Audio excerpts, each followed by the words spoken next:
ঠাকুরগাঁও সদর উপজেলার রহিমানপুর ইউনিয়নের ফকদনপুর গ্রামের কৈলাস মেম্বার পাড়ায় ভয়াবহ অগ্নিকাণ্ডে ১৪টি ঘর পুড়ে ভস্মীভূত হয়েছে।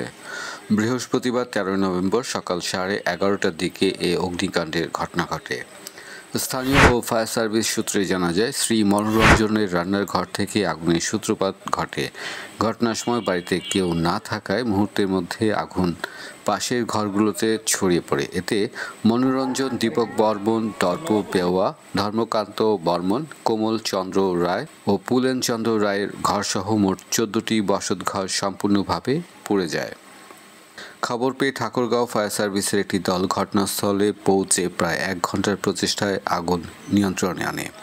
অগ্নিকাণ্ডে ঘরে আসবাবপত্র, পোশাক, খাদ্যদ্রব্য সহ মূল্যবান সামগ্রী পুড়ে যায়, তবে কোনো প্রাণহানির ঘটনা ঘটেনি। কথা বলে যতটুকু জানতে পেরেছি, এই আগুনটি মনোরঞ্জন নামক এক ব্যক্তির বাড়ির রান্নাঘর থেকে সূত্রপাত হয়েছে এবং তার বাড়িতে তখন বড় মানুষ ছিল না, তবে বাচ্চারা খেলাধুলা করছিল। ঘটনার পর ক্ষতিগ্রস্ত পরিবারের খোঁজ খবর নিতে স্থানীয় চেয়ারম্যান আব্দুল হান্নান হান্নু ঘটনাস্থল পরিদর্শন করেন।